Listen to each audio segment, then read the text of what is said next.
Jealous energy is often misunderstood as something sharp, threatening, even dominant. But in truth, it does not come from strength. It comes from a wound. A quiet, unspoken wound that has not been acknowledged, let alone healed. When someone directs jealousy toward you, what you are actually encountering is not their power, but their pain rising to the surface in a distorted form. And if you are sensitive, if you are deeply attuned to emotional undercurrents, you can feel that distortion as if it were something real, something personal, something that somehow belongs to you. But it doesn't. Jealousy is born in comparison, and comparison is rooted in disconnection, from self-worth, from inner security, from the quiet knowing that one is enough without needing to measure against another. When a person feels lacking in their own life, when they carry a sense of inadequacy they cannot face directly, the mind searches for relief. And one of the easiest ways it finds that relief is by looking outward, by identifying someone who seems to embody what they feel they are missing. Instead of asking, why do I feel this emptiness? They unconsciously ask, why does that person have what I don't? And in that moment, jealousy is created. But what's important to understand is that this energy is not clean. It is not grounded. It is fragmented, conflicted, and deeply tied to shame. The person experiencing it may not even be aware of it consciously. It may show up as subtle criticism, as passive distance, as an inability to celebrate your growth or joy. It may appear as tension in a conversation, or as an inexplicable shift in how they treat you, and because it is rarely expressed directly, it becomes even more confusing to receive. For an empath, this confusion can be overwhelming, because you don't just observe energy, you absorb it. You feel what others cannot articulate. You pick up on emotional signals that exist beneath words. And when you encounter jealous energy, you don't simply notice it, you experience it. You may suddenly feel insecure without knowing why. You may question yourself, shrink your presence, or feel a subtle guilt for shining in a way that seems to disturb someone else. This is where the misunderstanding becomes dangerous, because you begin to interpret their pain as your responsibility. You start to believe that perhaps you are too much, or that your happiness is somehow causing harm. You may even try to dim your light, thinking that if you make yourself smaller, more agreeable, more invisible, the tension will disappear.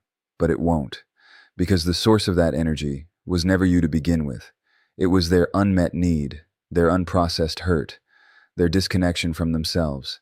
And no amount of shrinking on your part will heal something they have not chosen to face. In fact, when you take on that responsibility, you deepen your own disconnection. You move further away from your truth in an attempt to regulate someone else's inner world.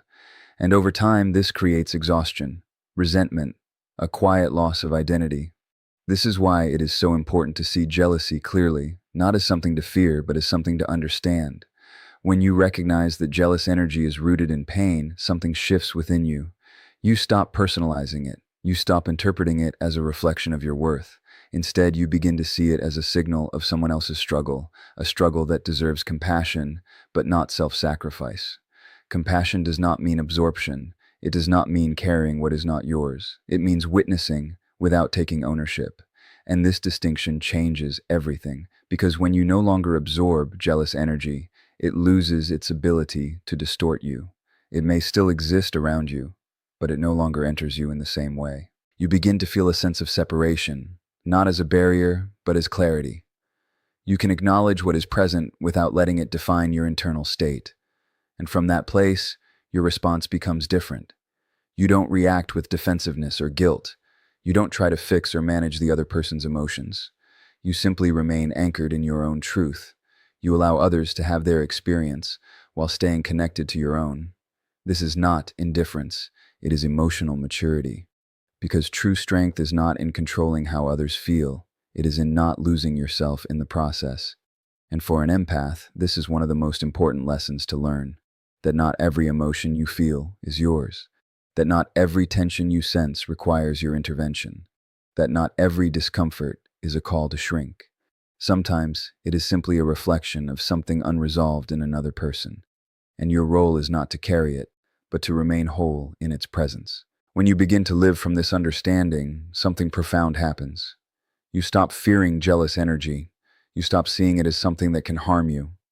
Instead, you see it as information an insight into the emotional landscape of another human being, and because you are no longer entangled in it, you are free to respond with both compassion and boundaries. You can care without collapsing. You can understand without absorbing. You can remain open without being unprotected. And in that balance, your empathy becomes what it was always. The empaths have an extraordinary capacity to feel, to sense, to perceive what moves beneath the surface of human interaction. It is not something they switch on. It is how they are wired. They walk into a room and immediately register the emotional climate. They hear words, but more importantly, they feel what lives behind those words. And over time, without realizing it, this sensitivity becomes less of a gift and more of an unguarded doorway, one through which emotions, tensions, and unspoken pain can enter and quietly take residence within them. Because what is not processed does not disappear. It lingers, it settles, it finds space in the body and the mind waiting to be acknowledged. And for the empath, this creates a subtle but profound problem. They are so attuned to others that they often bypass themselves. They feel everything, but they don't always take the time or have the awareness to ask what belongs to them and what does not. They move quickly from sensation to response, from feeling to accommodation. If someone is upset, they feel it and immediately try to soothe it. If there is tension, they feel it and instinctively attempt to diffuse it. And in doing so, they skip the most important step, the step where they turn inward and process what has just been absorbed so the emotion stays, not because it belongs, but because it was never examined. This is how absorption becomes accumulation. It happens quietly, almost invisibly. A difficult conversation here, a heavy interaction there, a moment of someone else's frustration, insecurity, or sadness. Each one on its own may seem small, but without processing, these moments begin to layer on top of each other, and over time, the empath finds themselves carrying a weight they cannot fully explain. They may feel drained for no clear reason. They may experience anxiety that seems disconnected from their own life. They may even begin to lose clarity about who they are, because their internal world has become crowded with emotions that were never theirs to begin with. And yet, because they feel it so deeply, they assume it must be theirs. This is the trap. Feeling something does not mean owning it. But when you don't process what you feel, the line between what is yours and what is not becomes blurred. And once that line disappears, everything becomes personal. Every shift in someone's mood feels like a reflection of you. Every negative energy feels like something you need to fix. Every discomfort becomes something you carry. And slowly, without noticing, you begin to live in reaction to a world that you are constantly absorbing but never releasing. Processing, then, is not optional for an empath. It is essential. It is the act of pausing, of turning inward, of creating space between what you feel and what you assume. It is asking, gently but honestly, what is happening inside me right now? And then going deeper. Where did this come from? Not as an intellectual exercise, but as an embodied awareness. Because the body often knows before the mind does. A tightness in the chest, a heaviness in the stomach, a sudden shift in energy that doesn't match your thoughts. These are signals, not problems to suppress, but messages to understand. When you begin to process in this way, something begins to separate. You start to recognize patterns. You notice that certain feelings arise only in certain environments or around certain people. You begin to see that what you're experiencing is often a response to external energy, not an expression of your internal truth. And in that recognition, a choice becomes possible, the choice to release. But release is not something you can force. It happens naturally when something is fully seen. When you acknowledge a feeling without resisting it, without judging it, without trying to immediately act on it, you create the conditions for it to move through you rather than stay within you. This is the difference between absorption and awareness. Absorption is unconscious. It is passive. It happens without permission. Awareness is active.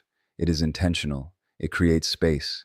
And in that space, you regain your sense of self. You begin to feel lighter, not because the world has become less intense, but because you are no longer carrying what does not belong to you. You begin to trust your own emotions again, because they are no longer mixed with the unprocessed energy of others. You begin to respond rather than react. And perhaps most importantly, you begin to understand that your sensitivity is not the problem. The problem was never that you feel too much.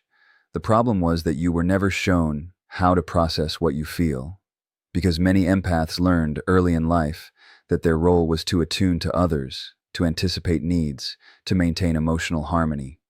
They became skilled at reading the room, but not at reading themselves. They learned how to hold space for others, but not how to create space within.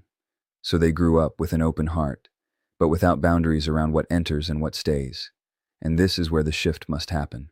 Not by closing the heart, but by strengthening the connection to self, by making processing a daily practice, not a last resort, by giving yourself permission to pause after emotional interactions, to sit with what you feel, to question it, to understand it. Not everything needs to be acted on, but everything needs to be acknowledged, because what you do not acknowledge, you will carry, and what you carry without awareness will shape how you see yourself in the world.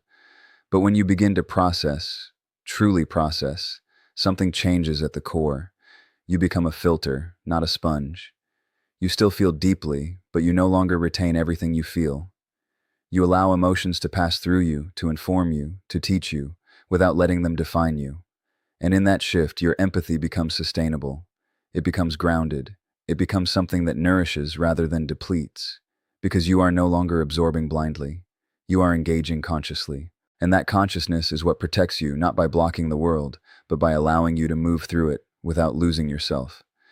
To be, not a burden, but a conscious, grounded, and deeply powerful way of relating to the world. Boundaries are often misunderstood, especially by those who feel deeply. To an empath, the idea of setting a boundary can feel like an act of separation, even abandonment. It can carry an internal weight, a quiet voice that whispers, "If I say no, I might hurt them," or "If I pull back, I might lose the connection." And so, instead of creating limits, the empath leans further in. They stretch themselves beyond comfort, beyond capacity, beyond truth, believing that love requires access, that care requires availability, that connection requires self-sacrifice. But this belief, though often rooted in early experiences of needing to maintain harmony, comes at a cost. Because without boundaries, empathy becomes exposure. It becomes an open field where anything can enter, settle, and take hold. And over time, this creates a kind of emotional exhaustion that is not immediately visible, but deeply felt. You begin to notice it in subtle ways. A hesitation before answering a message, a quiet resentment after giving more than you had to give, a sense of being overwhelmed, not because of what you've done, but because of how much of yourself you've given away. And yet, even in that exhaustion, the idea of setting a boundary can still feel wrong, because it has been confused with rejection. But a boundary is not a wall. It is not a declaration that says, "You are not welcome." It is a quiet, grounded truth that says, "This is where I end and where you begin." It is the recognition that your emotional world is your responsibility, and that you are not meant to carry the emotional weight of others at the expense of your own well-being. When you begin to see boundaries in this way, something shifts. They are no longer acts of disconnection. They become acts of protection. Not protection from others as people, but from the unconscious patterns that lead you to overextend, to overgive, to lose yourself in the process of trying to be everything for everyone. Because what many empaths don't realize is that the absence of boundaries does not create deeper connection. It creates imbalance. It creates relationships where one person gives and the other receives without awareness. It creates dynamics where your needs become secondary, where your voice becomes quieter, where your presence becomes shaped by what others expect rather than what you truly feel. And eventually, it leads to a kind of internal fragmentation. You are there, but not fully. You are present, but not authentic. You are connected, but not whole. Boundaries restore that wholeness. They bring you back into alignment with yourself. They allow you to show up in relationships, not as a version of yourself that is constantly adjusting, but as someone who is rooted, clear, and honest. And this is where the idea of emotional immunity begins to take form. Because just as the body has an immune system that protects it from harmful intrusion, the emotional self requires something similar. Not something rigid or defensive, but something responsive. Something that can recognize when something does not belong, and gently but firmly say, "This is not mine to carry." Without this, every emotional interaction becomes a potential point of overwhelm. Every person's mood becomes something you must navigate. Every unspoken tension becomes something you must resolve. And in that constant state of openness, There is no space left for you. But when boundaries are present, something changes in how you experience the world. You still care, you still feel, you still connect. But you are no longer porous in a way that leaves you unprotected. You begin to notice when something feels off, and instead of immediately absorbing it, you pause. You check in with yourself. You ask, do I have the capacity for this right now? And if the answer is no, you honor it. Not with guilt, but with clarity. Because a boundary is not about controlling others. It is about honoring yourself. And this is where many people struggle. Because honoring yourself may mean disappointing someone else. It may mean not being available in the way they expect. It may mean saying no when you have always said yes. And in those moments, the old fear can resurface. The fear of being misunderstood, of being seen as distant, of losing connection. But what must be understood is this. Any connection that requires you to abandon yourself in order to maintain it is not a healthy connection. It is a conditional one. And boundaries are what reveal that. They do not create disconnection. They reveal where connection was never truly balanced to begin with. And while that realization can be uncomfortable, it is also liberating, because it allows you to begin choosing relationships that honor your presence rather than consume it. It allows you to engage with others from a place of fullness rather than depletion. It allows your empathy to become something that is shared rather than something that is taken. And in that shift, something powerful emerges. You begin to trust yourself. You begin to feel safe within your own emotional space. You begin to understand that you are allowed to exist without constantly adjusting to others. That your needs are not burdens, that your limits are not flaws, that your boundaries are not rejections. They are expressions of self-respect. And the more you embody that, the more your relationships begin to reflect it. Because people learn how to treat you by how you treat yourself. If you consistently override your own limits, others will assume those limits do not exist. But when you begin to honor them consistently and without apology, something changes in the dynamic. There is more clarity, more respect, more authenticity. And yes, sometimes there is distance, but that distance is not a loss. It is a recalibration. It is the space needed for relationships to either grow into something healthier or fall away if they were never aligned. And in either case, you remain intact. You remain connected to yourself. You remain whole. Because you are no longer measuring connection by how much you can give, but by how much of yourself you can remain while giving. And that is the essence of emotional immunity, not shutting the world out, but no longer letting it override you, not rejecting others, but refusing to reject yourself. And in that refusal, you create a space where empathy and strength can coexist, where care does not come at the cost of self, where connection is not built on sacrifice, but on mutual presence, and where you, finally, are not lost in the process of loving others, but found within it. Self-connection is often overlooked because it is quiet. It does not demand attention the way external validation does. It does not shout, compete, or seek approval. And yet, it is the very foundation upon which everything else in your emotional life is built. Without it, you may appear strong, caring, even deeply connected to others. But internally, there is a subtle instability, a sense that your center is somewhere outside of you, constantly shifting depending on who you are with and what energy surrounds you. For an empath, this disconnection can feel almost invisible at first, because you are so practiced in tuning into others, in reading emotional cues, in responding with care and sensitivity, that it begins to feel natural to look outward before you ever look inward. You learn to prioritize what others feel, what others need, what others expect, and over time, without realizing it, you begin to build your sense of self around those external signals. You become who you need to be in each moment. You adjust, you soften, you adapt. And while this may create harmony on the surface, it slowly erodes something essential within you. Because when your awareness is always directed outward, your inner voice becomes quieter, your own needs become less clear, your own emotions become harder to distinguish from the emotions you are constantly absorbing, and eventually you may reach a point where you no longer feel anchored in yourself at all. You feel everything, but you don't feel you. This is where the vulnerability lies, not in your sensitivity, but in the absence of a stable internal connection that allows you to navigate that sensitivity with clarity. Because without self-connection, every external energy has the potential to influence you. Every opinion can shape how you see yourself. Every shift in someone else's mood can alter your internal state. Every moment of tension can pull you away from your center. And in that state, protection becomes nearly impossible. Not because you are weak, but because you are unanchored. Self-connection changes that completely.